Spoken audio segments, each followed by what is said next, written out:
Hello, Wildcats, and thank you for joining us. This is the Word to the Wildcat podcast. My name is Tommy Fernandez. My pronouns are he, him, his, or my name. And joining me, as always, is Aurelie Ruiz. What's up, Wildcats? My name is Anna Ruiz. My pronouns are she, her, ellas. And this is episode 3 of season 4. And today's theme is professional management. Yeah, that's right. And we are very excited to have Emma Cottle joining us today. She graduated from CWU in 2019 and is now currently working as a kindergarten teacher. So, Emma, welcome to the podcast. Would you like to tell the Wildcats a little about yourself? So I am Emma Cottle. I am a CWU grad of 2019. My major was in elementary education and a minor in accessibility studies, where I learned how to cater to best support each learner in the classroom. I have been a kindergarten teacher for the past 2 years, and I love every single moment of it. I pride myself on being a lifelong learner, and now I'm continuing my education through Eastern Washington University. And summer of 2021, I will be receiving my master's in early childhood education. There we go. That's awesome. And you have been teaching for 2 years, as you said, and you've been teaching at quite a young age. What was that like? First time in the classroom, given your age, all around all these kids. So it was very difficult at first. It was just kind of a challenge, but I needed to tell myself I have all my degrees, I have all my knowledge and my background skills for it. And I'm especially young for being a teacher. I got my AA when I was 18, I student taught when I was 19, and I got my degree when I was 20. So I entered the workforce not even being able to legally drink. And so it was definitely different, but I just needed to assure myself that I have the degrees, I'm professionally ready for this.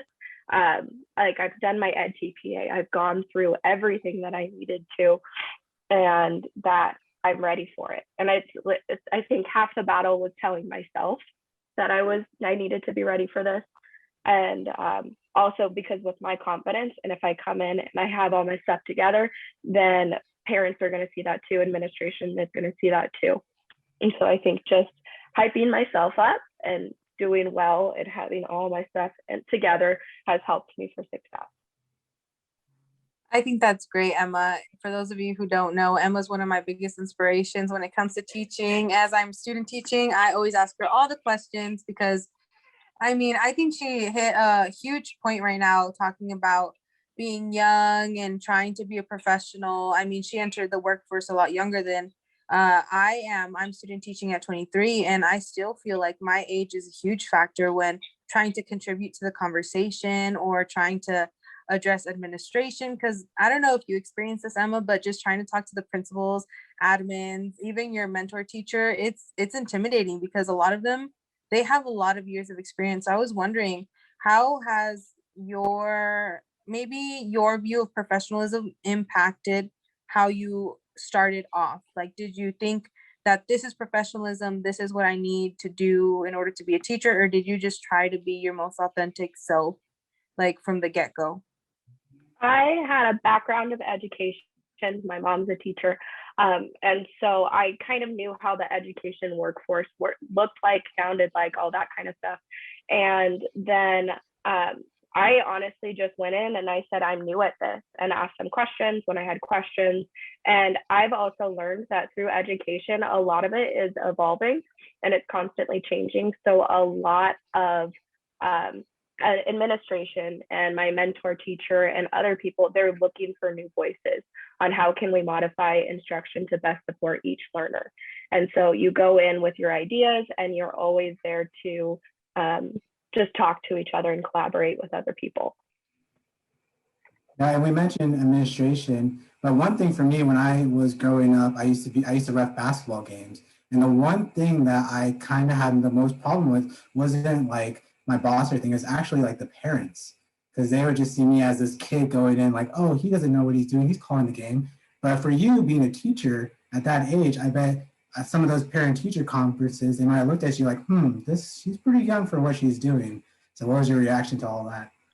I think my biggest thing that kind of like parents would look at me and they would think that I'm young, but my biggest thing that I came in with was I'm prepared. I'm young, but I have all my degrees. I have all these things, and I'm here to best support your child. And I think that's what parents want to hear. Like, the loudest in the room is that their child is welcome and that we're here to meet them where they're at, and not focusing on like the classroom, but focusing on your specific child. And so like it does pose a challenge, but you need to be there and just say, we're not here to talk about my age. We're not here to talk about like my background, but we're here to best support your child. And here's what we're doing. Yeah, just to kind of piggyback off of what Tommy was saying, has there ever been like a story that you can share with us, whether it be administration, a colleague, a person within the building, or even a parent that's like really just challenged you based off of how young you present yourself or how young you are and the way you're able to present yourself professionally? Not specifically dealing with my age. So I had a colleague last year tell me that you're going to get a lot of parents that question you because you don't have kids, because they know what's best for their child. They have a kid, and I don't have a child, so I can't speak to that. I speak a lot to nieces and nephews, but that's not having like a child personally. But I think I just counteract that with, I'm here to best support each child. But it's definitely happened where parents have said like, or this is what's best for my child. And then it's been kind of questioned like, do you know that? Yeah. How would you like describe yourself as a professional, like in the classroom? A professional in the classroom, I'm always there for each and every learner to create equity and access, no matter what, regardless. And no matter what's going on, you're always focusing on to develop the whole child. So their social, emotional learning and their academic learning as well. You want to meet each child where they're at. And just carrying that through with every message you send to families, with every message you get to admin or your colleagues, is what can we do best for children? What is going to support each and every learner in our classroom?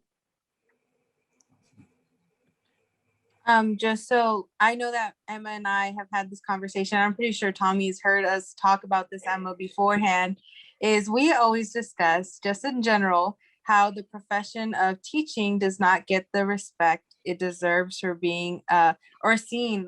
People don't see us as professionals or seeing us to have a certain level of professionalism just because what we use building materials, manipulatives, they think it's toys, and that we work with children. That doesn't mean that we're professional. But I personally think that is probably one of the most difficult professions to be professional in, just because you do have to deal with parents, you do have to deal with administration, you do have to deal with children. So I kind of want to just talk about that for a second. Emma, if you want to just go ahead and say what you got to say about that, because I know we've had plenty of talks about this. Mm-hmm. Well, I think the pandemic really shone a light on how people feel about education, because right when we shut down in March, I'm getting emails from everyone saying how we love teachers, we're here to support you, anything you need is perfect. And then come August, September, when we're saying we're doing remote, like, well, you're not doing enough for our kids, you need to support them. And I don't think people that aren't involved in the education world, they don't see all the behind the scenes. They don't see us take our laptops home. They don't see us buy extra manipulatives and materials for students when they need it. And so I think a way to counteract that is to be really open and honest with families and show them everything that goes on in your classroom. And so what we did pre-COVID was I had parent volunteers come in for literacy learning. And I just remember one parent, she's like, oh, it's just kindergarten, during like our family connections meeting. And then she came in and saw how much learning we're doing, how much I've implemented in management. And she's like, oh my gosh, kids are learning. They're actually doing things. It's not just kindergarten.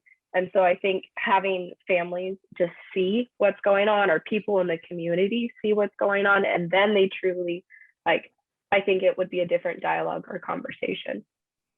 Yeah, and you brought the pandemic, and I mentioned this to Aurelia multiple times.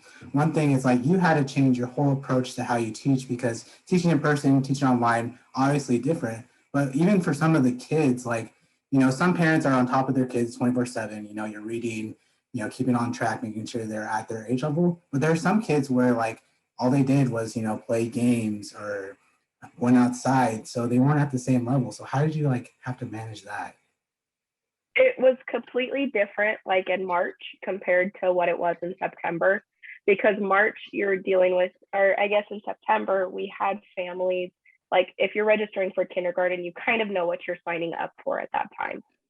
Because you're putting your kid in kindergarten, we're going into online learning, that you're going to have their child's going to need to sit and attend in front of a computer and do all this asynchronous learning.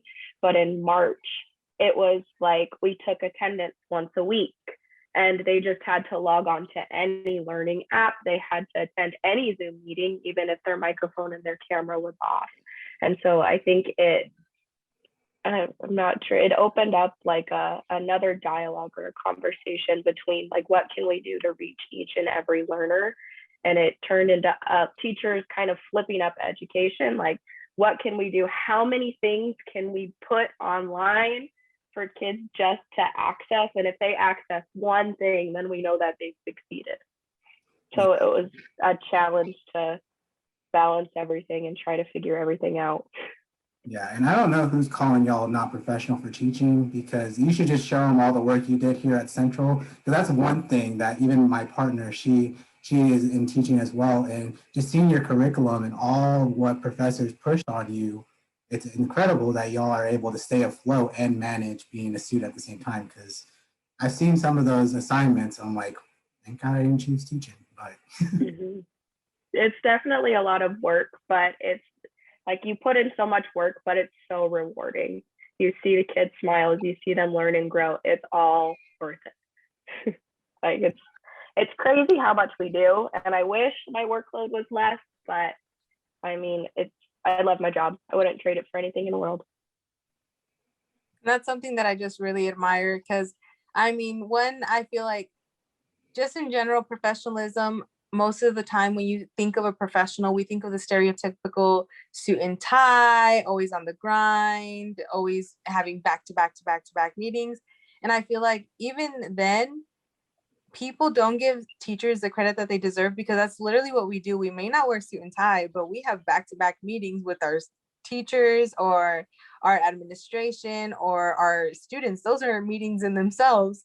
And then we have to just keep growing. And I feel like Emma spoke to this to like a T, is that it's an evolution. Like, you're always growing, you're always learning. And I feel like that in general is speaking so much of professionalism as a whole, because if you are stagnant in your thinking in terms of professionalism, and you're just thinking automatically, oh, I'm a professional just because I have this director title or the CEO, I have it all made, cool. I feel like there's going to be no growth, no progress. And I feel like that in general, teachers are making the growth and they're making the progress for the next generation. But again, I'm biased, so I don't know if y'all want to say anything about that. So when I think about that, I've seen teachers before and they're burnt out. They don't want to learn more and they're just kind of stagnant. And then it shows with their students. They don't have that love of learning. But I think we need to have that mindset. I think in any profession, but especially in teaching, we need to practice what we preach with kids. We always say, I can do hard things. I'm a problem solver. I can keep going. It's going to be a great day. Like, I will not give up. We're teaching them that growth mindset. I think especially in teaching, we need to have that. We need to be able to say, okay, I'm going to step back. What I did not work, and I need to completely redo what I'm doing. And it's not something where you should take it like as a hardship. It's just like, okay, I'm going to keep moving forward. I'm going to use my growth mindset and keep going. yeah, absolutely. Did y'all hear about what's the test called really? The ed. Sorry for Yeah. The NTPA. yeah. What are your thoughts about that no longer being the case, having to take it for students? So I was a person that actually loved the NTPA. I know that's kind of like a real shocker when I say that to people, but I honestly think like it was that growth mindset. I was able to sit down, I was able to film myself and say, what can I do better next time? What can I do to support each and every learner? But I also address or see that there's inequity with a lot of it. You have to pay $300 out of pocket for it. And it might be like disadvantaging people of lower socioeconomic statuses, which are primarily people of color. And so I see the reasoning behind why we need to, or they kind of abolished it, got rid of it. But I definitely think that in the future, there should be some sort of program where teachers should be able to sit and reflect upon themselves before, or teacher candidates should sit and reflect before they can actually be teachers. Yeah, I'm kind of on the same page as Emma, just because I'm not a fan of the ETP. I'm gonna be completely blunt and honest. I'm not a fan at all, but I am a firm believer in assessment. Assessment is probably one of the primary tools that I use in my classroom to guide my learning. That is what you're supposed to do, in my opinion, is not just plan things, but know where the end goal is and work your way backwards and continue to grow. I feel like that is how we learn, just by making sure we get there, we try out our skills, we get it done, and then we check to see what we got wrong, what we failed at, and we can go back, rework it, and we can just think about it again. I feel like what Emma is talking about in terms of reflection, I'm a firm believer in reflective teaching, and I think that every profession should have some level of reflection, just because if you don't reflect, what are you actually doing? Like, you're just going through the motions. You're already used to what you're doing. There's no real growth, in my opinion, when you don't reflect. So I think that there should be an assessment for teacher candidates, but I don't think it should be the EdTPA, but that is just my opinion. I just don't know about the whole, like, I understand the filming behind it. I understand the commentary and reflecting in that way. But personally, for me, that is not how I reflect. I reflect through conversations. I reflect through feedback. I don't like watching myself on video, but I understand the purpose behind it. It's just we all just have to figure it out for a different assessment, in my opinion. But again, EdTPA, not my favorite. Yeah. And I was a test retaker. I had an invalid code on my assessment the first time around, so I had to pay the initial $300, and then I had to retake section 3 or task 3, and so that was an additional $100 out of pocket. But like, I loved the reflection piece of it. I mean, again, like Aurelie said, I am not going to watch myself on video, or I do not like watching myself on video, hearing my voice back, seeing how I'm moving. But I think it was so beneficial to see how I interacted with students. And it's like, okay, what can I do next time to best support these learners? Or even next year when I teach that same lesson, what's something I'm going to put a sticky note in my binder for, saying like, next time, make sure, I don't know, you explain your learning target more, or cover that content cognitive dictionary or the vocab words more. And I think reflection was the biggest piece that I took away from EdTPA. Yeah, and even though we may not like looking at ourselves, I kind of think of like what are they called? Like I'm not a football fan, but like the sports replays or whatever, and like people just rewatch those and keep looking and finding the little things that they could have been like, oh, I could have done better. I could have done this. I mean, it's technically like the same thing. I just think of different professions. I don't know. This is just a random thought, just thinking about like our job right now, Tommy. When do we ever record ourselves? I mean, well, technically right now, but like, we record ourselves like 2 times this week, so. not like that. I don't mean it like that. I mean more of the sense of like, when we're putting on a program, do we actually go and record ourselves as we're planning the program? Are we recording ourselves like as we communicate? How could we have communicated better? I mean, there's a certain level of that, but like watching it in video is weird. I can reflect on the email I sent and be like, oh, okay, I didn't really say that right. I should reword it next time I send it out or something, but not like recording. But that's, again, my 2 cents. I don't know. And when you're evaluating yourself too, you're going to be your hardest critic, and when we go watch these things through, we're always like, oh, stop it. That's embarrassing. Let's not. Oh yeah. We always do that for these podcasts. Yeah. I like, that was with my EdTPA video. My mom and I sat down and we were both watching it. And I was like, I can't just like, I'm doing this wrong. I'm doing this wrong. I'm doing this wrong. And at the time she was an administrator, and she goes, no, you're doing a great job. You're just really critical of yourself. Because I think we are our harshest critics. We live inside our brain all the time. We are looking back and we're reflecting on the words that we just spoke and our actions that we're doing. And we're like, why are we doing that? That was just kind of odd that I said that. And so I think reflective teaching from yourself is good, but also hearing from other people too, because you're going to be your harshest critic, and you might not see positives that you're doing. You might not see, oh, I did a really good job explaining the learning target or giving a student help when they needed it. But like, we're not going to see that. But somebody who watches the video or sees this teacher will go, oh no, you're doing that instinctively. You're doing a great job. And I also think it's good to hear positive praise from other people, but it's beneficial for us to be reflective as well as others. Yeah, I'm kind of curious. How was it like with your mom giving you like kind of being your mentor in a sense, like yeah, she's administration, yeah, she's your mom, yeah, she's a teacher, but like in terms, I'm sure she was a mentor in some form or capacity. What's your opinion? Because I feel like a lot of the time when we think of like that hardcore professional, I'm a professional type of idea, a lot of us, it's like the underdog that went at it alone, didn't have any help. They just kind of went straight through it and didn't need help from anyone. They isolated themselves. And I feel like that's not realistic in my opinion. So I kind of want to get y'all's take, you and Tommy, like what are your thoughts on that idea? Do you want to go first, TR? Yeah, go for it. Okay, so I think in teaching or any job, you need to work with people around you. There is no way that your students are going to learn in a classroom without collaborating with peers. My mom's my best friend. We teach right next to each other. We're constantly bouncing ideas off of each other, like, hey, did you try this with students? No, I didn't. Let me try that. And I think even if it wasn't my mom, I'm there and I'm talking with other people, because in my mind, I might not have the best practice. Like somebody else could be doing something that I think or that is beneficial for students. And I'm like, oh, I need to go and take that. I need to go and implement that.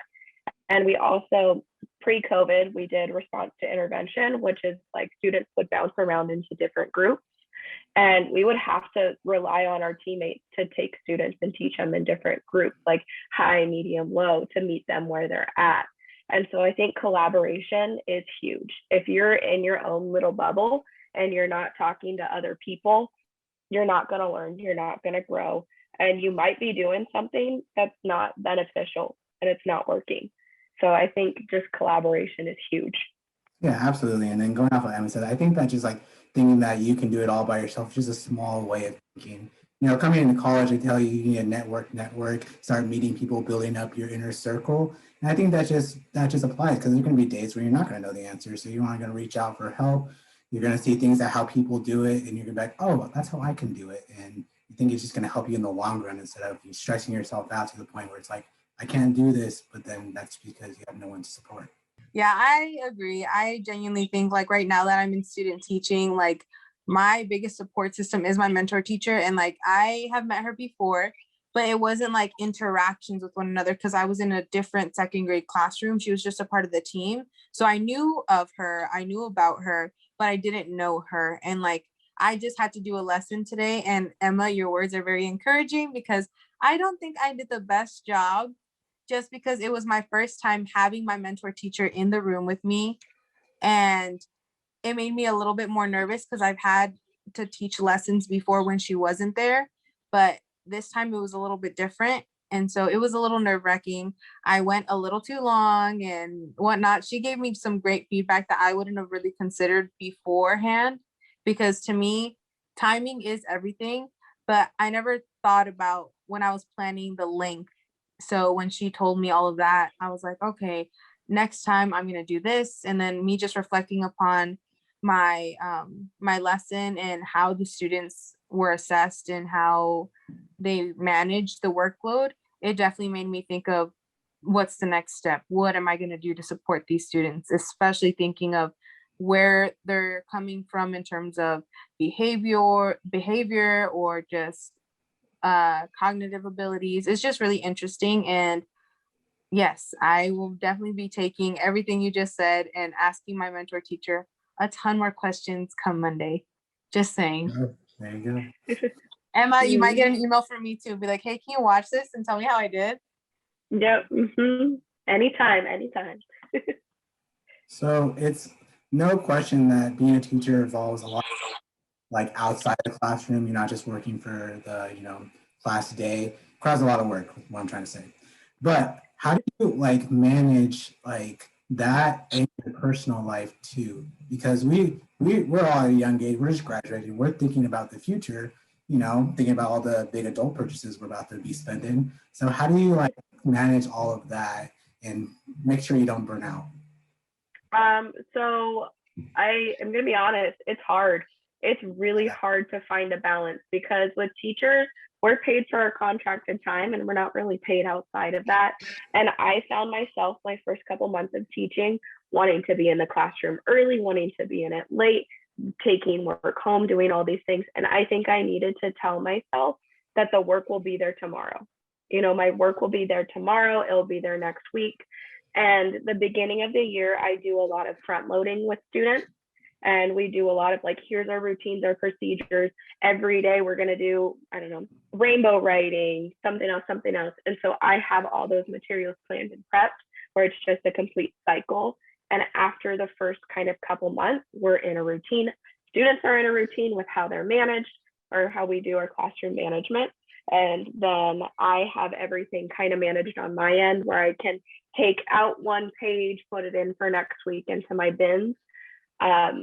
And then once I'm out of the classroom, I try not to talk about it. I mean, my partner might disagree because he says that's all I talk about, but it is what it is. I definitely try to just say, I need time for myself.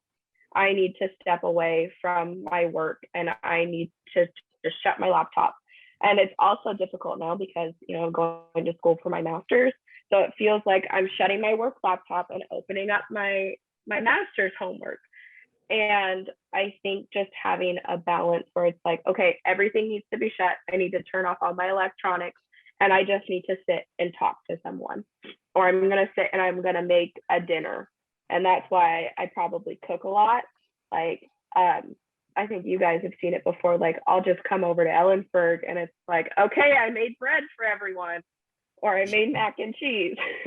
But like, I think that's kind of therapeutic to me. I found something where I can step away and I can just do something for myself or for other people and not think about work.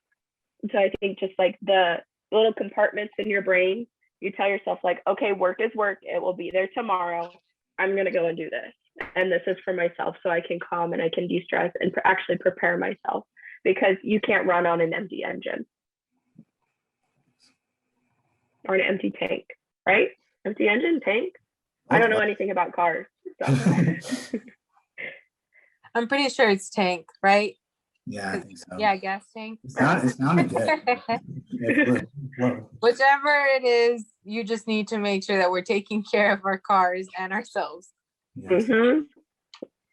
But really quick, Emma, is there any advice, whether it be Central student or even just specifically like ed majors at Central, do you have any advice for them right now?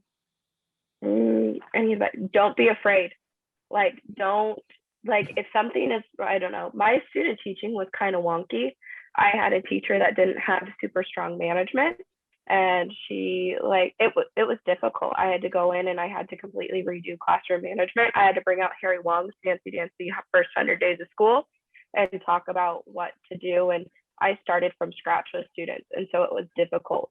And I think my biggest thing is like, if something's wrong, you reach out or you ask for help. So if something isn't like you're feeling uncomfortable and whatever you're doing in your teaching in life, you need to reach out to somebody and you need to say like, I need help. How do I do this? How do I structure this? Because it's that collaboration and piece again. If you're stuck in your own world, you might be doing something wrong. You might get yourself in a rut. You need to speak out and you need to ask for help in the most positive way. Like, you just need to ask for help with others. That's some pretty solid advice, I would say. Absolutely. Something I needed to hear, friend. Well, and I'm like, honestly, if anyone reached out to me about an education question, I'm more than happy to just say, hey, do you want to have a phone call? Do you want to like text about it? And I'm pretty much a person that's like, hey, if you need help, I'm more than willing to help out. I might not have the answer, but I can direct you to somebody who might. And so, I don't know. always use your resources, use your friends, use admin, use professors. I know there's times I'll reach out to professors still and just say like, hey, thanks for teaching me this. I have a quick question. And they'll totally get back to me. So I think it's just important to like TR was saying, or Tommy was saying, you have your network and you connect with your network. From day one, everyone you meet, it's an interview. You need to have those connections, and then you have a network of people you can reach out to if you're struggling. Well, Emma, we appreciate your insights, and just once again, thank you for joining us on the podcast. And also thank you to Wildcats for joining us today. If you enjoyed today's episode and you want to hear more, you can listen to the podcast on Spotify, Apple, and Google Podcasts, or YouTube at Word to the Wildcat. If you're interested in any other amazing programs that the CLCE has to offer, check out our website at cwu.presence.io and follow our social media pages. One more thing, also remember you can receive credit towards earning your WLA certificate by simply listening to the podcast and doing a quick assessment. You can learn more about that at the CLC website that Riley just mentioned. But with that being said, please join us again next time, Wildcats. I'm Tommy. And I'm Arely, and this has been Word to the Wildcats.